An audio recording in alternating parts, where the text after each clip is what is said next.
વાત કરવી છે દાહોદ બેઠકની જસવંતસિંહ ભાભોરનું અહીંયા પત્તું કપાય એવી પ્રબળ શક્યતા દેખાઈ રહી છે અને નામ કોનું ચાલી રહ્યું છે? જી હા, શિક્ષણ મંત્રી કુબેર ડિંડોરનું નામ દાહોદ બેઠક પરથી ચર્ચામાં છે। એની સાથે સાથે બીજા નામો પણ ચર્ચામાં છે। હેમલ પંચાલ જોડાયા છે। હેમલ, કયા કયા નામ ચર્ચામાં છે? કુબેરભાઈનું નામ પણ ચર્ચામાં, એનું કારણ શું અને જસવંતસિંહનું પત્તું કપાય તો કયા કારણોસર?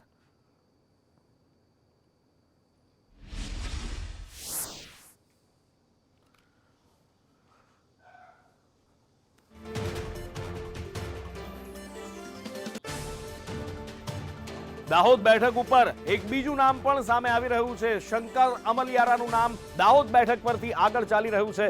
જસવંતસિંહ ભાભોરને આ વખતે ટિકિટ મળે એવી શક્યતા નથી દેખાઈ રહી અને એનું કારણ શું છે એ હેમલ જોડાઈ ચૂક્યા છે। હેમલ પાસેથી વિસ્તારથી એનાલિસિસ કરીએ। હેમલ,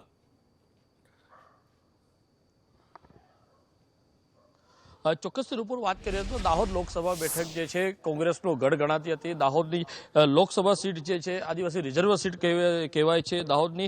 આજે છેલ્લા 2 ટર્મથી દાહોદના વર્તમાન સાંસદ જે છે જસવંતસિંહ ભાભોર જે છે ચૂંટાઈ આવી રહ્યા છે। આ વખતે પણ તેઓ જસવંતસિંહ ભાભોરે ટિકિટ માંગી છે। ખાસ કરીને આ વખતે તેમની સામે દાહોદ જિલ્લા ભારતીય જનતા પાર્ટીના પ્રમુખ શંકરભાઈ અમલિયારે ટિકિટ માંગી છે, તેમજ દાહોદ જિલ્લા પંચાયતના પૂર્વ પ્રમુખ જે છે શીતલબેન વાઘેલા તેઓએ પણ ટિકિટ માંગી છે। ખાસ કરીને આ વખતે જસવંતસિંહ ભાભોરને ટિકિટ ના મળે તેવી પણ પ્રબળ દાવેદારો અહીંયા જોવાઈ રહ્યું છે। ખાસ કરીને કે ગયા વખતે ગઈ ટર્મની અંદર જસવંતસિંહ ભાભોર ખૂબ જ પાતળી સરસાઈથી આ લોકસભા સીટ પરથી તેઓ જીત્યા હતા, તેનું પણ એક મુખ્ય કારણ કહી શકાય છે। અને ખાસ કરીને આ વખતે કોઈ નવો ચહેરો પણ સામે આવે તેવું પણ દાહોદ લોકસભા બેઠક પર જોવાઈ રહ્યું છે। નુપુર।